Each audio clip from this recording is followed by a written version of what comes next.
Are you fed up with your financial situation? Kinikita mo na ba ang income na ninanais mo? Nasubukan mo na bang gawin ang lahat but still feel that nothing seems to go your way? Are you sick and tired of just living with just enough? These were the questions that I was asking myself when I was still struggling to earn, trying my best to make both ends meet. Dear friends, hi, my name is Chinky Tan, also known as Mr. Chink Positive, your wealth and life coach. I'm the author of 8 books, Till Death Do Us Part, For Richer and For Poorer, and many more. This may come as a shock to some of you na ako mismo ay nahihirapan din kumita ng pera nung ako ay nag-uumpisa. And this is what I've discovered over my 35 years of selling and being in business. Hard work and patience are not only the prerequisite to achieve success. For you to better understand, matanong nga kita, masipag ba ang mga karpintero at kargador? Yes. Matyaga ba sila? Yes. Ang tanong, maginawa ba ang buhay nila? Your answer is as good as mine. Dahil hindi lang sipag at tiyaga ang magdadala sa atin sa ginhawa, kung hindi dapat meron din tayong kaalaman. Acquiring the right knowledge is an integral part of success. Nangarap din akong minsan na maging matagumpay at yumaman. I was working so hard and started my career in sales at a young age of 12. May nagbigay sa akin ng advice na just work hard and be patient and wait for your time will come. I don't intend to exaggerate, pero sa totoo lang, ang gabi ginagawa kong araw at ang araw ginagawa kong gabi. Kung magiging successful lang ako working 25 hours a day, I will do it. I work hard, really hard, pero kahit anong kayod ko, money seemed to be very evasive. I was running after money, but it seems like that money is running away from me. In reality, dumating na ako sa point ng frustration. I began to doubt and ask myself, meron bang mali akong ginagawa? When will I ever get out of this rut? Matutupad pa kaya ang pangarap ko para sa aking sarili at aking pamilya? Yayaman pa ba ako, or is wealth only for a chosen few? Do I have what it takes for me to really make it big? I was in a desperate situation. Pagod na ako at nawawala na rin ako ng pag-asa. I was about to give up. Then my life was totally transformed after reading a book that talked about the power to create wealth. It usually takes time for me to finish a book, but this was one of those books na hindi ko maibaba hanggang sa natapos ko siyang basahin. I then discovered why I wasn't earning the income I deserved. Ang problema pala ay hindi yung mga bagay na ginagawa ko, kundi the way I think. Ang main source pala ng problem ay mali ang aking money mindset. What is money mindset? Aminin man natin o hindi, the way we earn, save, handle, spend our money is only a reflection kung paano tayo pinalaki mula sa ating pagkabata. Kung ano ang ating narinig, nakita, na-experience when we were young forms our money mindset. Just imagine if you were born in a family of Henry C., the owner of SM. Ano kayang pinag-uusapan nila araw-araw? Probably how to create more money, how to expand their businesses. For that family to earn money, is it easy or hard? Definitely, it's much more easier. For that family to earn millions, normal or abnormal? Definitely, it's an everyday thing. Normal siya. What if you were born in a poor family? Ano naman kayang pinag-uusapan pag ikaw ay pinanganak sa isang pamilyang mahirap? Ang goal naman is to what? Survive. For that family to earn money, is it easy or hard? Definitely, it's harder. For them to earn millions, normal or abnormal? Definitely abnormal. Shinky, are you saying kung ako ay pinanganak na mahirap, mamamatay ako mahirap? I beg to disagree. I've witnessed a lot of people who used to be poor before, but right now they're very rich. But admit it or not, ang laki ng epektong na nangkaraan sa pangkasalukuyan. So my question is your money mindset programmed to think poorly or richly? To think in abundance or scarcity? To think in fear or in faith? It does not matter how hard you work today. If hindi magbabago ang money mindset, wala ding mangyayari. Believe me, been there, done that. Because everything that happens on the outside is only a manifestation of what's happening in the inside. Everything that happens to the exterior must first happen in the interior. Kung ayaw mo ng output mo, you don't change your output, but you better change your what? Input.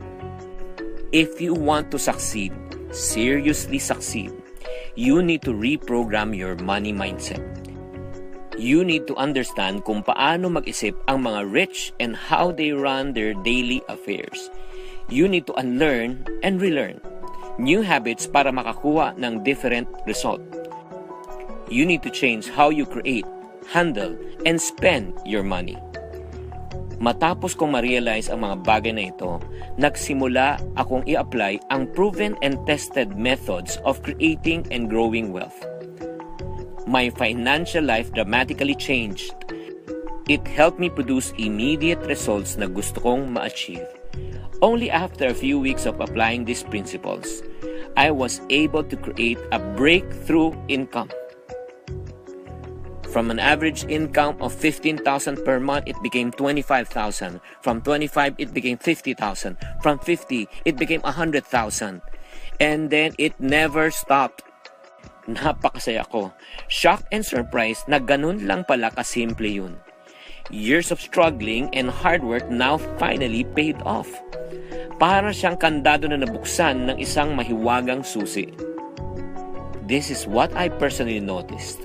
As my belief system started to increase into a new level of confidence, nagsimula ding tumaas ang income ko. On my first year, I was able to transform my annual income to 6 months of work. On the second year, I was able to transform my annual income to 3 months worth of work. How about my present income? Ito lang ang masasabi ko. The more I practice the principles, the easier it got. Pero kung hindi ka pa rin convinced, read further. Allow me to convince you in just a few seconds that you have the potential to become rich. Samahan mo lang ako at sagutin ang simpleng mathematical questions na ito. What is 2 times 2? 4. 4 times 2? 8. 8 times 2? 16. You might be saying, Chinky, that is too simple.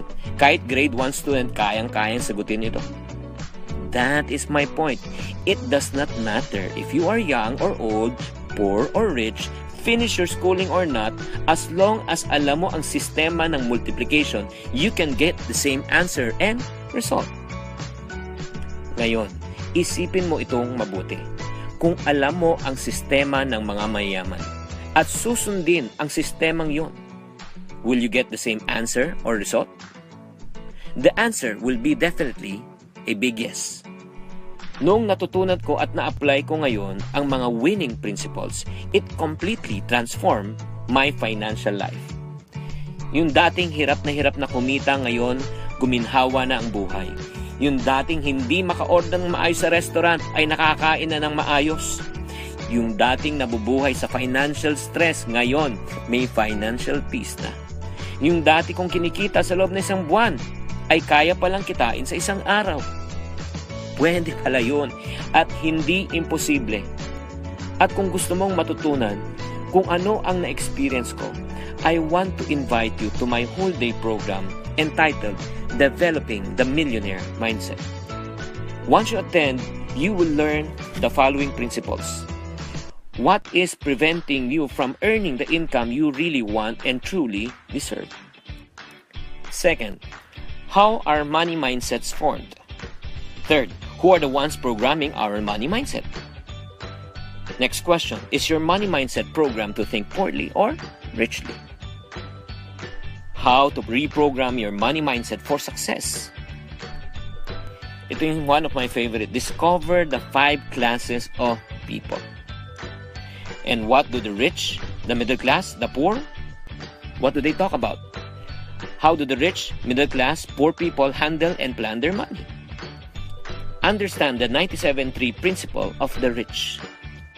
This is one of my favorite exercise that I want to share with you. Is called removing the law of the lid. How to remove the lid of your money mindset. Understand also the law of opposite. And in the final session, we will talk about how do millionaires think, the difference between rich people thinking and poor people thinking. So if you want to know what I've learned of years of practicing the winning principles of the rich, join me in the Developing the Millionaire Mindset. I want to invite you to experience what I also experienced. Learning these principles was really God's gift to me. Indeed, God's promise is really true. He said, "For I know the plans I have for you, declares the Lord, plans to prosper you and not to harm you, plans to give you hope and a future." Kapatid, you need to get re-educated. You need to reprogram your money mindset. You need to reinvest in yourself for success. Kailangan mong matuto ng mga bagong strategies in the areas of your financial life, business life, and career to create wealth or at least financial freedom. Now, it is time for you to decide. Sawa ka na ba parati na lang kapos ang iyong kinikita? Napapagod ka na ba sa kakahanap ng pagkakakitaan at wala pa ring nangyayari? Imbis na kumita, lalo pang nalulugi. Lubog na lubog ka na sa utang at hirap ng makaahon. Bakit mo pa patatagalin ang pagdurusa kung meron naman itong solusyon at paraan? Samahan mo ko in my one-of-a-kind seminar, Developing the Millionaire's Mindset. This extraordinary program has changed thousands of lives. To know the schedule of the Developing the Millionaire Mindset, I want you to look at the bottom of your screen. Click book now to join us for this event and watch how your financial life will be changed forever. If you register now, I will offer you a special early bird discount of 1,000 pesos price off from the regular price. If you register now, I will even throw in the book that will teach you how to reprogram your money mindset to think like the rich people. Absolutely for free. So what are you waiting for? Register na and I will see you at the event. Remember, opportunity doesn't come to those who are lucky, but they come to those who are prepared. Change your money mindset so that you can also change your financial life. This is Chinkitan saying, to every problem, there's always a solution. If you're not part of the solution, you're part of the problem. Always think positive.